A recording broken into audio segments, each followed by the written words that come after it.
Hello, Huskies, and welcome to week 7, your final week of distance learning with love. Super proud of you. I know that this has been so hard for you, especially seniors, and I I hope that you are still able to get something out of this, and you'll be able to take it with you for the rest of your life. You guys are super unique. I know that it's not exactly what you wanted it to be, but it's certainly going to be memorable for you. And I hope that you were able to learn a lot about yourselves from this process, and that it will help you in your future. So thank you all for being so kind and patient and doing your work while you've been gone. Again, I just thrive on it and I enjoy seeing everything that you guys put in front of me. So thank you for continuing on this journey. This is your final assignment in creative writing.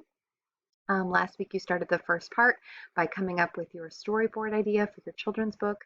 This is where it all comes to fruition.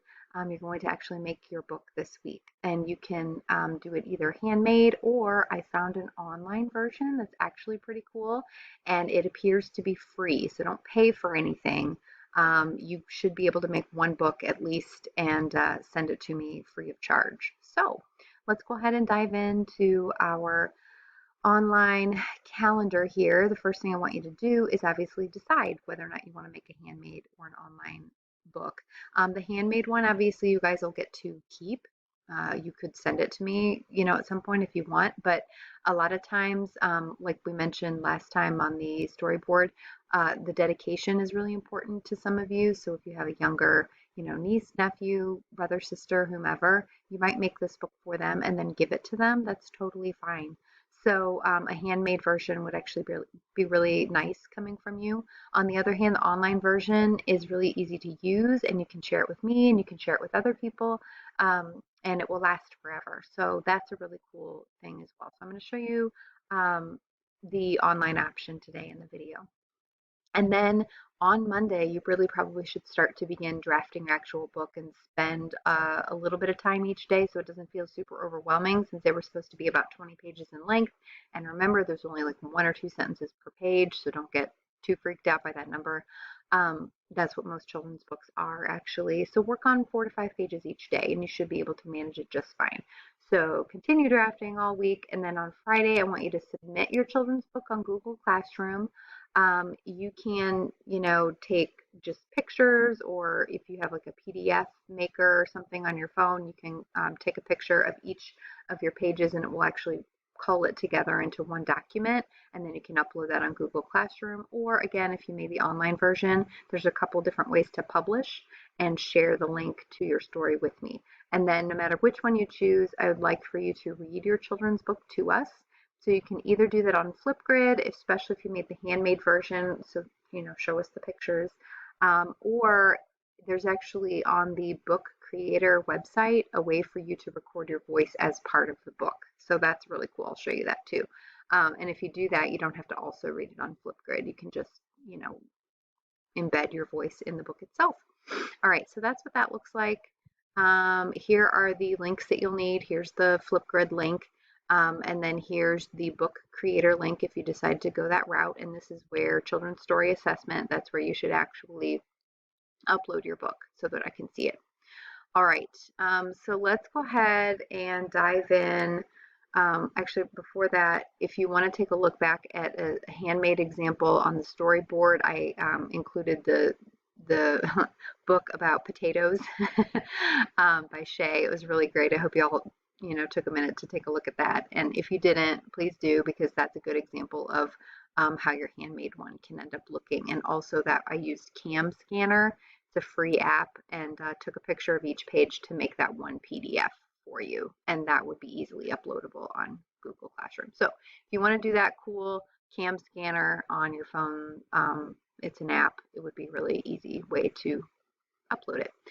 If you'd like to try this book creator thing, here's the website. This is what it's going to look like when you log in. You'll need to sign in so that you can save your book as you work on it. And then I have an example that I started making for you guys so that you could see how this website sort of works. You're welcome to look up YouTube videos as well, but I can't draw on my computer that well. But this is actually really great, especially for those of you who maybe are not the greatest artists in the world. Um, this actually has Google Auto Draw. You can do it on your phone, you can do it on the computer too. And so it's a really, really awesome little tool. And that's how I was able to make my little characters here. So this is, I don't know, this is a cat and this is a turtle and this is a wave. And I made it all with Google Auto Draw. So let's go ahead and actually, there was a little button up there that said new book. So you make a new book. This would be your cover page. It tells you right here. Um, and then, oh no, oh, I can move that. Cool. Okay, because this is where my tools are. So let's go to the next page. And this is where you can, obviously just start to build your pages. This is page 2 of 3. This is where you add whatever it is that you want to add. Like if you want to add text, if you want to record your voice. Pen is the tool you need. I'm still in the way. This little thing is still in the way. Here we go. This little pen is where you actually do your illustration. So I'll show you that first. Camera, actually, you can take a picture of yourself and put yourself in the book, especially for that about the author page would be really cool. You can import anything as well, but here, this is really neat. So go to pen, and then the very last one says auto. Click on it, and then when you start to draw, it actually figures out what it is that you're trying to draw, and then you can select from there. So if I want to, my cat to be on this page too, I would start to draw my cat, and then see that circle. It's going to start changing up here at the top depending on what I add to my drawing. And it hasn't quite figured out I want a cat yet. Let me add another ear. Nope. All right. Get some eyeballs. And a little nose. How about a mouth? There we go, finally. It looks like my kitty cat. So this is me drawing on my computer, right? And then this is what I'm actually trying to draw. So if I just click on this bad boy, it changes to a beautiful little illustration. All right. And if I want a cat that looks like this instead, or that, it works out really well. And then it just tries to give you things that are kind of similar. Okay. So is this what you meant, etc.